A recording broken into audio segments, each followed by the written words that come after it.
Bueno, jóvenes, aquí estamos nuevamente para continuar con este asunto del Breakfast. Vamos a trabajar el área de ciencias sociales a partir de esta pregunta 94, a ver cómo nos va. Listo. Entonces dice, en un barrio existen altos niveles de violencia entre los jóvenes. Para encontrar una manera de resolver los conflictos a través de un proyecto de investigación, miren que ustedes tienen que aprender a leer ahí. Cuando aquí dicen esta y va tildado, se la pillan. ¿A qué se refieren? A la investigación, ¿cierto? Esta investigación debe dirigirse hacia la identificación de los estratos sociales de las personas que pelean. Absurdo. ¿Por qué los estratos sociales? No tienen nada que ver. Los rangos de edad de los jóvenes en conflicto. Pues yo diría que tampoco, porque eso no necesariamente incide en el conflicto como tal. Las condiciones y los factores que generan el conflicto, pues yo sé que ustedes son muy pilosos e inmediatamente pillan, es la C, las condiciones y factores que generan el conflicto. Y la de las culturas urbanas, no nos interesa si ellos son emo, si ellos son punks, si ellos son skaters, nada, eso es tangencial, eso no tiene que ver con lo que estamos averiguando aquí, listo. Entonces 94, C, aquí la C. Bueno, a continuación dice, en muchos países los productos transgénicos forman parte de la dieta de la población. Los productos transgénicos son aquellos que han sido modificados genéticamente, por lo cual pueden producir efectos nocivos en la salud.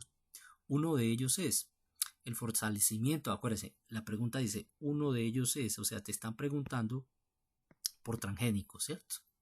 No, te están preguntando por aquí, mire cómo viene el párrafo, dice, por lo cual pueden producir efectos nocivos en la salud. Entonces, al decirte uno de ellos, se refieren a un efecto nocivo en la salud. Entonces, si te dicen fortalecimiento, obvio no es. Si te dicen aparición de nuevas alergias, es posible, podría ser. El aumento de la fertilidad, el fortalecimiento del sistema nervioso, pues obviamente si estamos hablando de efectos nocivos no se puede ni fortalecer ni aumentar la fertilidad. Por lo tanto, por simple descarte, ¿cuál nos queda? Que aparezcan nuevas alergias. Esa está muy fácil, ¿no? Entonces aquí claramente es la B. Mire que en esta la pudimos sacar por descarte. La pudiste deducir fácil porque hablaba fortalecer, aumentar y fortalecer nuevamente. Y te estaban hablando de efectos nocivos. La única que hablaba de efectos nocivos era la B. Entonces fácilmente, si tú prestas atención, la sacas fácilmente. ¿Listo? Bueno, seguimos. Dice a continuación, en una investigación que busca medir la incidencia de las culturas juveniles en el aumento de los pleitos barriales, se considera que la entrevista es el mejor mecanismo de recolección de información, porque permite, la entrevista es el mejor, la entrevista es el mejor mecanismo de recolección de información porque permite reconocer el origen y distribución de las culturas barriales, pues teniendo en cuenta que lo que nos interesa es medir la incidencia de las culturas, pues esperemos a ver, obtener datos demográficos de los jóvenes que pelean, no sé, no tanto. Recoger los argumentos y opiniones de los jóvenes y determinar las culpabilidades y penas judiciales. Entonces, el origen y la distribución de las culturas, quizá no me va a decir nada acerca, bueno, sí me va a decir algo, pero no el objeto que yo estoy investigando aquí. Ojo, tengo que fijarme. La incidencia, busco medir la incidencia de las culturas juveniles en el aumento de los pleitos barriales. Datos demográficos son edad, estrato social, entonces me podría servir, pero vamos a mirar si hay otra que me sirva más. Determinar culpabilidades, esta definitivamente no, porque eso lo hace la justicia, un juzgado, entonces esta no. Y recoger los argumentos y opiniones de los jóvenes. Entonces, a ver, este es de ese tipo de preguntas donde te ponen tres que tienen cierta lógica y que podrían ser. Sí sería útil, por ejemplo, saber el origen y la distribución de las culturas, las culturas barriales. Hay emos, hay skaters, ¿cierto? También sería interesante saber ciertos datos demográficos de esos jóvenes que están en conflicto, qué edades tienen, a qué estratos sociales pertenecen, pero esta es la que tiene mayor impacto porque al conocer los argumentos y opiniones de los jóvenes vamos a entender de dónde derivan estos pleitos barriales, ¿sí? Entonces ese es el tipo de preguntas que te distraen con dos que podrían ser, pero hay una que es más afín, esta que tiene mucha más acogida porque se acerca más a lo que necesitamos establecer porque existen esos pleitos. Entonces en este caso es es la C. ¿Listo? Recoger argumentos de los jóvenes para entender por qué hay pleitos. ¿Listo? Sigamos. 97. Nos muestran una gráfica donde dice razones para vivir en el barrio. Entonces nos van a mostrar 5 barras que se diferencian por el tipo de gráfico que tienen. Esto yo creo que ahí sí lo están alcanzando a ver pues en donde lo están viendo. Entonces dice eje X, que me imagino sería yo, número de personas, son estas que están de este lado, número de personas. Eje Y, razones, hacia acá, ¿cierto? Y mírenlas, aquí están, ¿cierto? Fijarse siempre cuando nos hablen de estos ejes, siempre que aparezcan gráficas. Entonces, número de personas acá y las razones acá. 1, cercanía al colegio. 2, cercanía a las zonas verdes. 3, seguridad del sector. 4, economía. Y 5, vías de acceso. ¿Listo? Entonces, a continuación nos pregunta, de la figura se puede deducir que las personas A, le dan más importancia a las vías que a la cercanía de las zonas verdes. Yo diría que no. A ver, las vías 5, que a las zonas verdes. Zonas verdes es el 2. Bueno, no necesariamente se puede deducir eso. Aunque visto así, evidentemente hay más gente que utilizan eso como una razón para vivir en el barrio, porque ese es el título, ¿listo? Bueno, le dan más importancia a las vías que a la cercanía de las zonas verdes. Necesitan zonas verdes con biodiversidades, con diversiones mecánicas. Cambian de residencia cuando se trasladan los hijos del colegio y seleccionan su lugar de residencia teniendo en cuenta sus ingresos.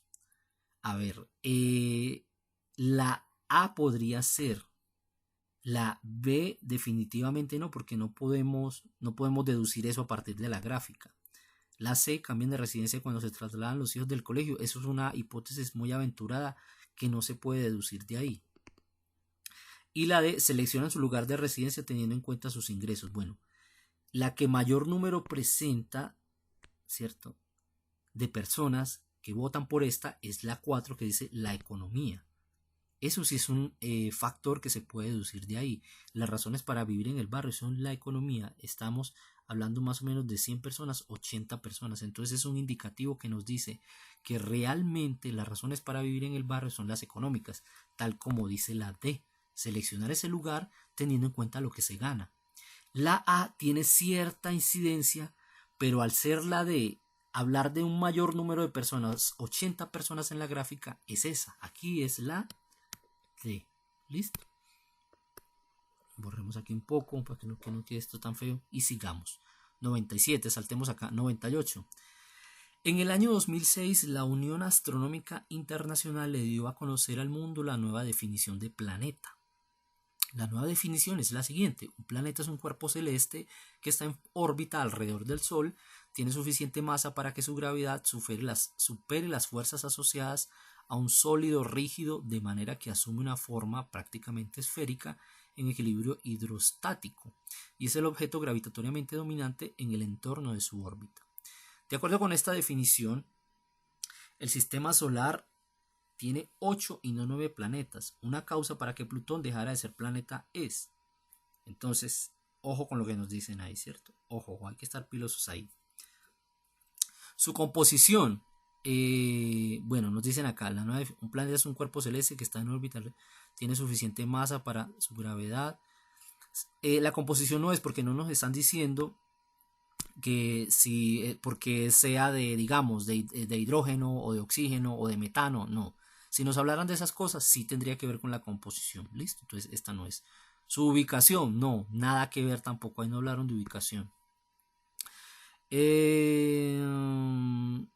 Rotación, miremos a ver. Tiene suficiente masa para que su gravedad supere las fuerzas asociadas a un sólido rígido, de manera que asume una forma prácticamente esférica en el equilibrio hidrostático. Es el objeto gravitatoriamente dominante. Ojo con esto. Es el objeto gravitatoriamente dominante en el entorno de su órbita, porque supera las fuerzas asociadas. ¿Qué nos están diciendo? Que es una cuestión de tamaño. Es qué tan grande es, porque el tamaño que tenga incidirá directamente en la fuerza de gravedad que tenga.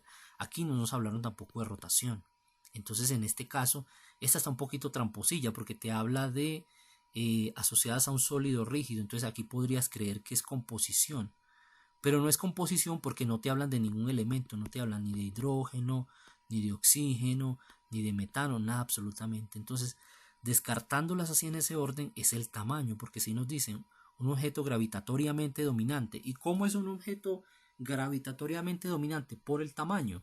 O si no, que lo diga Júpiter, que es el planeta que más domina en el sistema solar, porque es descomunal. Tiene un tamaño monstruoso. Listo. 98. Seguimos. A ver, bueno, acá sigo en la página de acá. En la 99.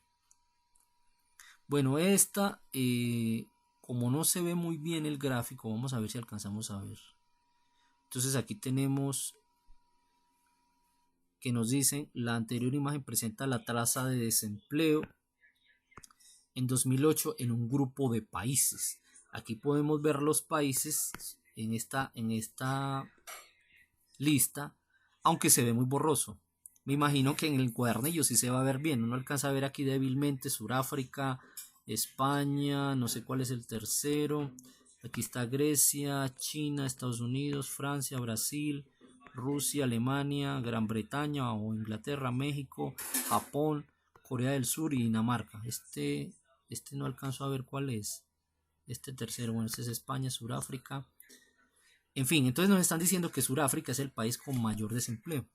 Entonces vamos a ver qué nos dicen aquí a continuación. Entonces dice, la imagen anterior presenta la tasa de desempleo en el 2008. Por la información que proporciona la tabla se puede deducir que A. Los países con tasas altas de desempleo son desarrollados. Bueno, esa deducción no se puede sacar de ahí. Entonces yo creo que esa la vamos, como quien dice, descartando, ¿cierto? Eso no se puede deducir de ahí. Los países con menos desempleo están en vías de desarrollo. Entonces miramos acá Dinamarca. No, Dinamarca es un país industrializado, entonces esa tampoco es verdadera, falsa. C. El mayor desempleo se presenta en países de Latinoamérica. No necesariamente. Si uno mira acá arriba, el primero es Sudáfrica, el segundo es España. O sea que por simple descarte llegó a la D, que dice, el desempleo afectó tanto a países en vías de desarrollo como Sudáfrica, que evidentemente es un país casi que desarrollado, se puede decir, como a países desarrollados. El mejor caso es Dinamarca, que es un país desarrollado. Entonces esta realmente estaba muy fácil, ¿no? Entonces, aquí la rayé como no era. Entonces era la D. ¿Listo? Esa estaba relativamente sencilla. Bueno, continuemos. 100. En 1954 se inauguró oficialmente la televisión en Colombia. Para esto se importaron equipos desde Estados Unidos y Alemania. La llegada de este novedoso medio de comunicación planteó nuevos retos culturales y tecnológicos que implicaron la creación de A. Cámaras digitales de grabación. A ver, que haya llegado la televisión no tiene que decir, no necesariamente tiene que decir que en el país. Mire lo que dice acá. Planteó nuevos retos culturales en el país. Entonces, que llegue la televisión no necesariamente implica que haya que hacer nuevas cámaras en Colombia. ¿Cómo? ¿Para qué? Y aquí tampoco tenemos esa industria. Entonces esa de entrada no. Una industria televisiva nacional, esa podría ser. Noticieros informativos matinales, no necesariamente. Eso no se deriva directamente de lo otro, ¿cierto? Productos publicitarios y comerciales, no necesariamente, porque se podría hacer una... como estaba empezando simplemente la televisión, no necesariamente tenía que llegar la publicidad. Esto puede que sí, y esto puede que también. Incluso esto puede que también, pero la opción B tiene la característica que las agrupa, las suma, las engloba a las otras tres. Porque al crear una industria televisiva nacional, entonces vas a tener que traer nuevas cámaras, vas a tener que posiblemente crear noticieros y traer comerciales. Entonces la B Este es ese tipo de preguntas, ojo con esa pregunta, esta es ese tipo de preguntas donde todas podrían ser ciertas, pero hasta cierto punto. Y hay una que da cuenta de ser la más correcta porque engloba las otras tres. Entonces, sí hay algo de razón en las tres A, C y D, pero la B es la correcta porque la reúne a todas las anteriores. Listo, ojo con este tipo de preguntas que les van a aparecer de ese estilo. Entonces aquí es la B. ¿Listo? Sigamos. 101. Dice, en una investigación los cronogramas ayudan a planificar las acciones, controlar el tiempo y los recursos que se necesitan. De acuerdo con lo anterior, en el cronograma se definen el número de investigadores y el tipo de contratación. No, porque ya está de entrada no, porque dice, mire lo que dice acá, se planifican acciones, a ver, yo rayo aquí, se planifican acciones, se controla el tiempo y los recursos. No nos hablaron de investigador ni de tipo de contratación. Programa las actividades que se desarrollan en la investigación. Puede que sí, porque acá no hablaron de acciones y aquí nos hablan de actividades. Puede que sí, son sinónimos. Garantiza la finalización exitosa y con resultados. No, eso no se dice allá con el cronograma, falso. No sabemos cómo va a acabar, si va a ser exitoso o un fracaso. Determinan el área de estudio y el tiempo de trabajo de los investigadores. Suena parecido porque acá hablan de controlar el tiempo y aquí nos hablan del tiempo, pero no se habló del área de estudio. ¿Listo? Entonces este tiempo aquí es metido como un distractor para que caigas en la trampa. Pero fíjate que arriba no nos hablaron del área de estudio, nos hablaron de acciones, del tiempo y recursos. O sea que la D tampoco es. En resumidas cuentas, ¿cuál vendría a ser? La B. ¿Sí? Ojo, miren las trampas del IFES. La D era la trampa aquí para que cayeras ahí como un ñoño. ¿Listo? Sigamos. 102. Al analizar a nivel mundial las relaciones entre naciones, algunos estudiosos han planteado que el sistema capitalista privilegia unos territorios del mundo con infraestructura, desarrollos tecnológicos y niveles de consumo bastante altos, mientras que sumen la pobreza y el atraso a otras regiones. A este modelo de organización territorial propio del capitalismo se le ha denominado centro-periferia, desarrollo-subdesarrollo, imperialismo, neoliberalismo. Bueno, esta pregunta es básicamente casi de memoria, pero si uno no la sabe, la puede deducir. Como te hablan de dos, mira, te dicen, las relaciones entre naciones, algunos han planteado el sistema capitalista privilegia unos territorios, unos territorios del mundo con infraestructura, entonces dice, desarrollo, cierto, sobre otros. Entonces me están hablando de dos componentes. Así yo no supiera nada, al hablarme de dos componentes, ya yo le pongo malicia. Entonces tiene que ser una de estas dos. Porque me hablan de dos componentes. Imperialismo, no. No hablamos de imperialismo acá y neoliberalismo, aunque tendría cierta lógica. La respuesta aquí es centro-periferia. Esta es la respuesta, muchachos. El centro serían esos países industrializados y periferia serían aquellos países que se conviertan en dependientes de ese centro. Esta es la respuesta aquí. No, si esto lo veníamos a hablar aquí a final de año en 11, pero bueno, como no vimos clase, no alcanzamos a abordarlo, pero básicamente esta es la respuesta, listo, para lo que tengamos en cuenta. El capitalismo también se define como una relación de centro-periferia, listo. Países que lo tienen todo, países industrializados y países dependientes de ellos. Entonces aquí era la A, listo. Sigamos. 103. Impuestos regresivos son aquellos que se cobran por igual a todas las personas, sin importar su nivel de riqueza. De la siguiente lista de impuestos, solo uno corresponde a un impuesto regresivo. ¿Listo? Entonces, miremos opción por opción. El impuesto al patrimonio, los aranceles, el impuesto al valor agregado y los que se aplican a concesiones. Bueno. Mira lo que dice, se aplica por igual a todas las personas sin importar el nivel de riqueza. Si no importa el nivel de riqueza, el impuesto del patrimonio no puede ser, porque hay personas que tienen un patrimonio mucho más exagerado, entonces no podríamos hablar aquí de igualdad, no podría ser, listo. Los aranceles son para las importaciones, ¿cierto? Eso es a nivel ya macro, aquí tampoco. Solamente si tú no exportas no te cobran aranceles o importas, ¿cierto? El impuesto al valor agregado es evidentemente la respuesta porque la pagamos todos al comprar cualquier objeto o artículo en cualquier almacén de cadena o en cualquier negocio. Y ya al haber encontrado la respuesta, no necesitamos ver la D. Listo, entonces aquí estaba fácil. El IVA aplica a todos por igual, por lo tanto sería un impuesto regresivo que nos cobija a todos de la misma manera. ¿Está claro? Listo, la C. Sigamos por acá. Bueno, aquí tenía yo 103. Sigo acá en la... Vamos a buscar que me perdí. La 104. Vamos a reducirlo un poco aquí. Dice, un estudiante de 11º grado, pongamos, qué sé yo, Jaime. Jaime investiga sobre el mundo árabe musulmán. Encuentra en internet la siguiente información. Osama Bin Laden afirma que el Islam le ordena matar a todos los cruzados occidentales posibles, aunque sean civiles inocentes. Los talibanes han decidido cerrar los colegios para niñas en las regiones que controlan. A ver, espera un momentico me estoy saliendo de aquí porque, bueno, aquí volví. Bueno, los talibanes han decidido cerrar los colegios para niñas en las regiones que controlan, con el argumento de que el Islam prohíbe la educación de las mujeres porque son deficientes desde el punto de vista intelectual y religioso. Desde el punto de vista de la investigación social, la información anterior debe considerarse A. Totalmente cierta, B. Una visión radical del mundo árabe musulmán, C. Totalmente errada, D. Un invento contra los árabes musulmanes. Bueno, ojo con esta pregunta. Aquí la trampa, ¿dónde estaría?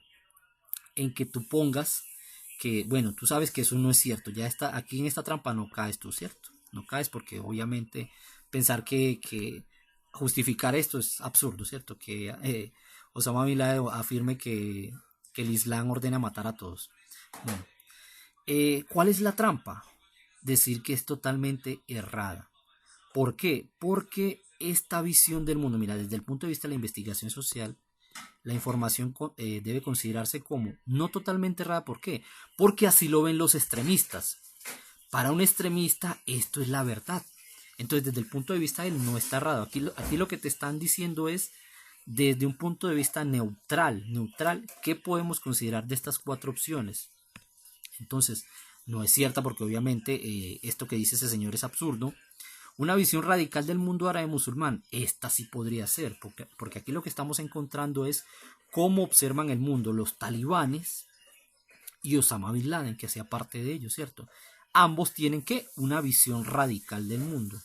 Bien entendemos que radical es una visión extrema, ¿sí? Que se sitúa solamente en una orilla y desconoce todos los demás puntos de vista. Entonces en este caso es la B y la trampa es la C, porque tú creerías, sí, es que esto está errado, pero si tú pones la C, ahí estarías opinando.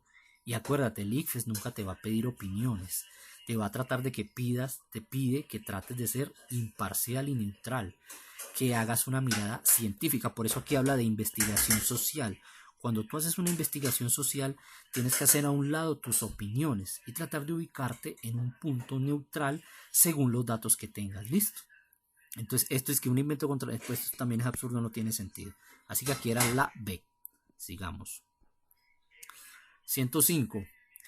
Según el artículo 86 de la Constitución Política de Colombia, toda persona podrá instaurar una acción de tutela para reclamar ante los jueces la protección inmediata de sus derechos fundamentales. Esta acción solo procederá cuando el afectado no disponga de otro medio de defensa judicial, salvo que la tutela se utilice como mecanismo transitorio para evitar un juicio irremediable. De acuerdo con esta norma, la acción de tutela es viable cuando, bueno, yo creo que ya de esta tiene mucha idea, ¿cierto?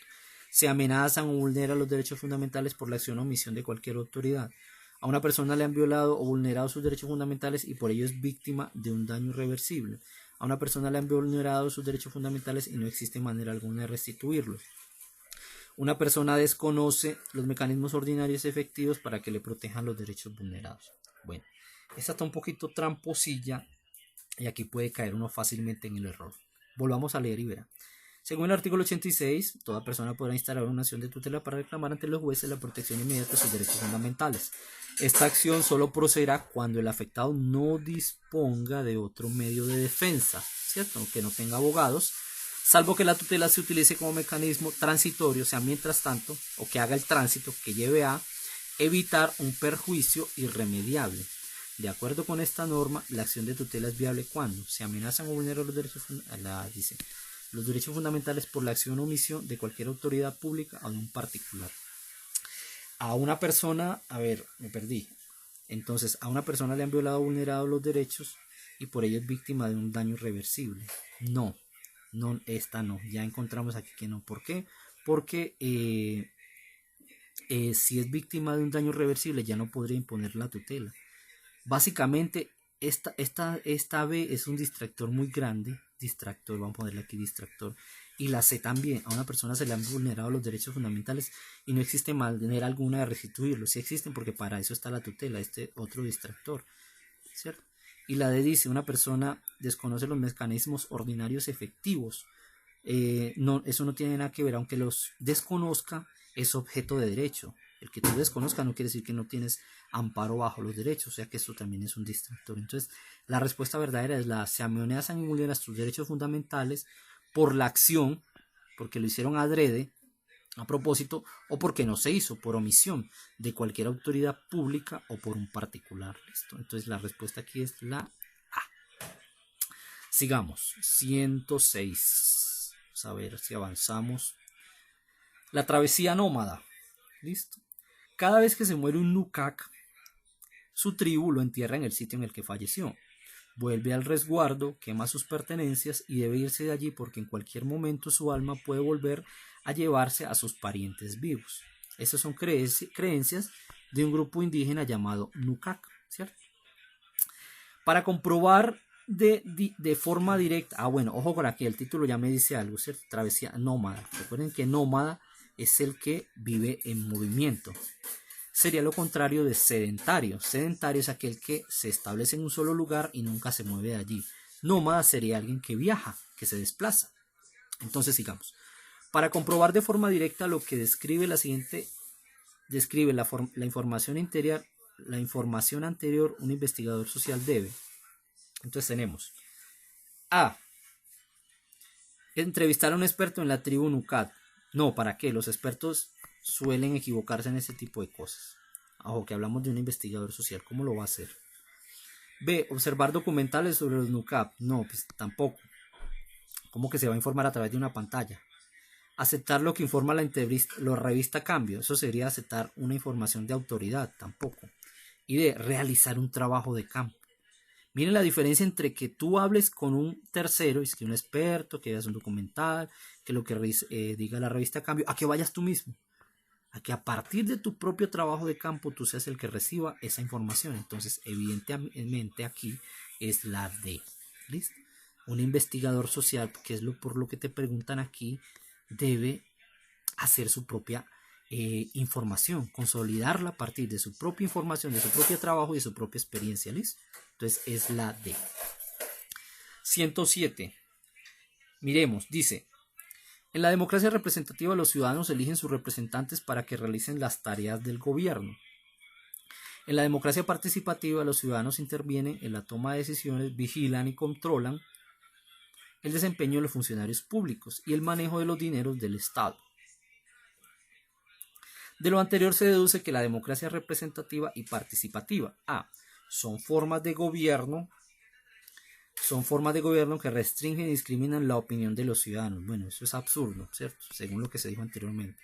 Reconocen a los ciudadanos derechos y deberes diferenciales según su condición social. Pues arriba tampoco nos dijeron nada de eso.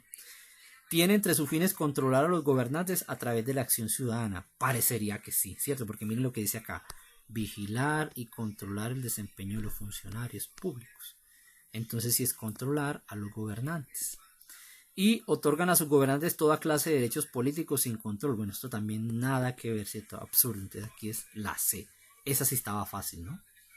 Listo, continuemos. 108, que está creo que por aquí. Bueno, ¿cuánto llevamos de tiempo? Media hora. No sé si parar. Voy a parar aquí para grabar uno de media hora y otro de media hora para que no se les vaya, se haga tan pesado.